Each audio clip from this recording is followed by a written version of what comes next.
Avengers na pala tayo ngayon. Sama-sama na, Cardo Dalisay, Tanggol, Iron Man, New Kid in Town.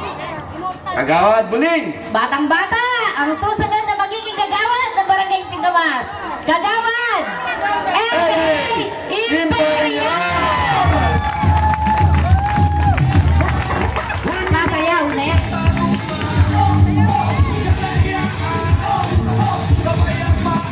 Okay na po. Mamaya po may sorpresa ako sa inyong lahat. Ayan. Isang magandang gabi po. Palapakan naman, 207 Sunrise. Una po sa lahat, nais ko pong magbigay pugay sa tao pong nagtiwala sa akin na mapasama po sa grupo ng Serbisyo 4.0 ang ating pong tumayong ama ng ating barangay sa loob ng halos 13 taon. Palapakan po natin, Kapitan Mon Espenia. Sa lahat po ng naririto, 207 Sunrise, umabot na ho tayo, yata tayo sa loob ng Makati Coliseum. Sa dami ho ng nandirito ngayong gabi na sumusuporta sa amin, Barangay Singkamas, ramdam na ramdam ko na ang panalo ng Serbisyo 4.0.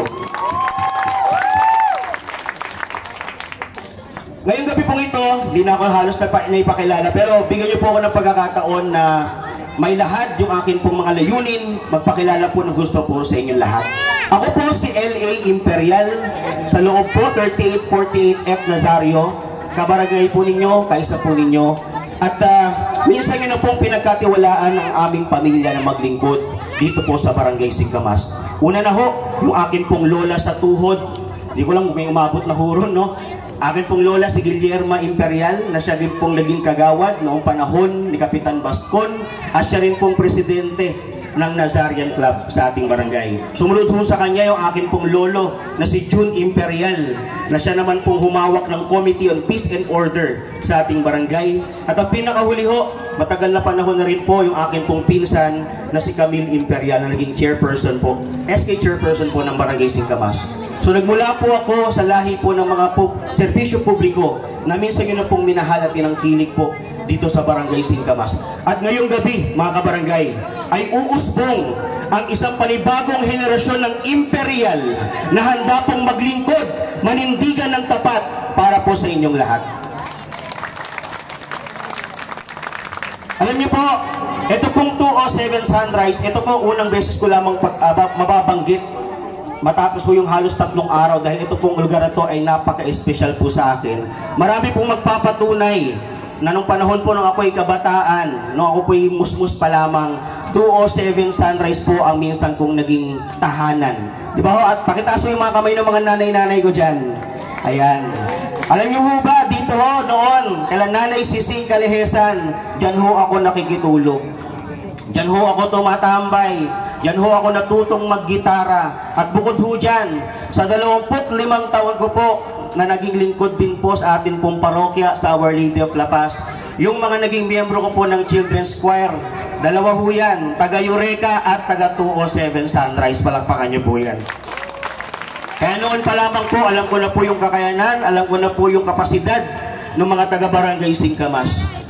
Kung ako po ibibigyan nyo ng pagkakataon, ito po yung unang beses na ako po ay maglalambing sa inyo at tatakbo kakandidato bilang kagawad po ng Barangay Singkamas. Ang isa po sa komite, ang komite na ipinagkatiwala po sa akin ay ang Committee on Education and Culture.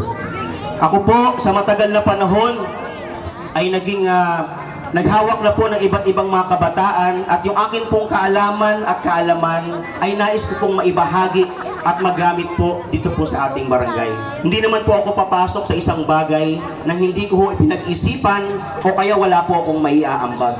Kaya tumatayo po ako sa inyong harapan na alam ko po sa sarili ko nakahanda ako, nahanda akong tumulong, nakahanda akong magbahagi po ng akin pong mga kakayanan. Kung bibigyan niyo po ng pagkakataon, meron po akong 4 na nais pong tutukan. Una, sa Committee on Education, gusto ko pong mas mapalawak yung ating papakalat ng mga information nung ating pong mga kasalukuyang programa na ipinatupad na po ng ating kagawad, soon to be, San Francisco. Makikipagtulungan po tayo sa ating pong eskwelahan, sa Division of Makati, dahil po bilang dati pong school parent teacher